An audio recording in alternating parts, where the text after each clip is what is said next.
All right, today we're going deep, and I mean literally deep. We're about to pull back the curtain on this vast, dark, and almost totally unknown world that covers most of our home planet, the deep ocean. Okay, so I want to start with just a single number, 80%. Just let that number hang in the air for a second. What on Earth, or maybe in it, could that possibly be?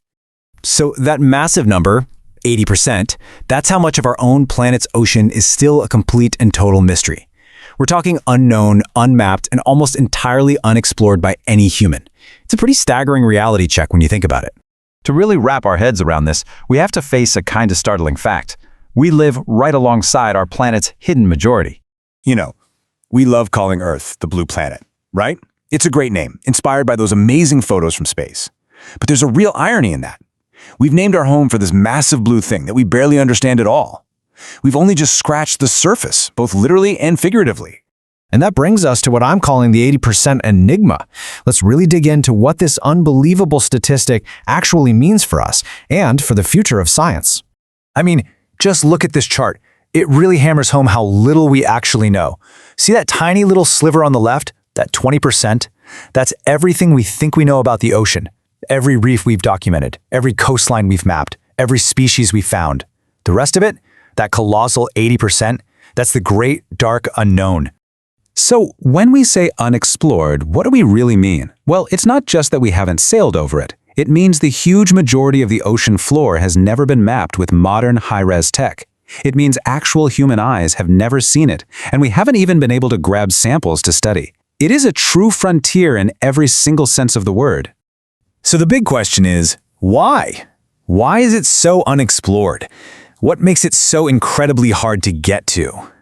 Well, we're about to cross into the abyssal frontier to see for ourselves what challenges are protecting its secrets.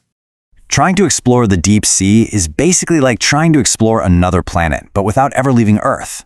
First off, you've got the pressure. It's absolutely crushing. Hundreds, sometimes thousands of times what it is up here. Then, once you get past the first few hundred meters, it's just absolute total darkness.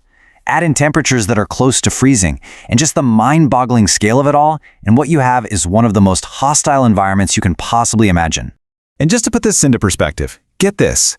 We have better, more detailed maps of the surface of Mars than we do of our own planet's ocean floor. Just think about that for a second.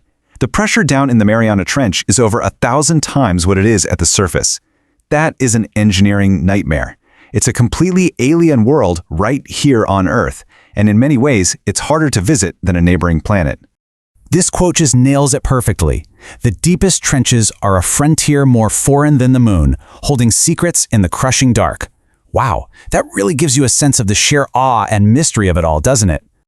Okay, so we've talked about how huge this mystery is and just how hard it is to explore. But that all leads to the really fun part, the most tantalizing question of all. What's actually hiding down there? This is the question. It's what fuels every single deep-sea mission, every new invention. It's the ultimate cliffhanger, really. What is actually living and breathing and happening down there in that vast, dark 80%? Well, scientists think the discoveries could literally change the world.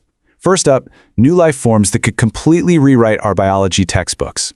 Second, there are ancient geological secrets locked away in the seafloor that could tell us how our continents formed or reveal millions of years of climate history. And maybe the most profound of all, deep-sea hydrothermal vents might hold the actual chemical recipe for how life on Earth got started in the first place. And when we talk about new life, the possibilities are just insane.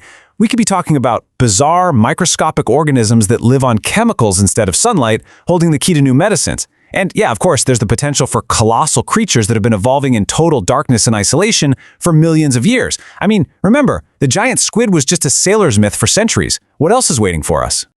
So when you put all of this together, you start to arrive at this really profound conclusion, what I like to think of as Earth's final mystery. For generations, we've always looked up at the stars and called space the final frontier.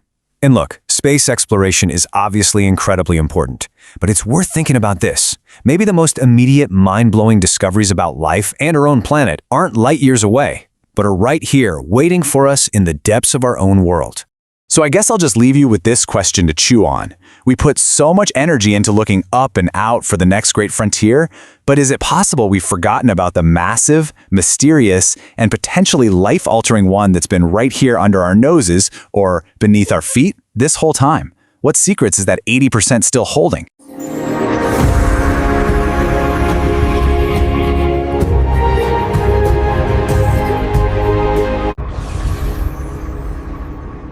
The English Lab, like, for share, for subscribe.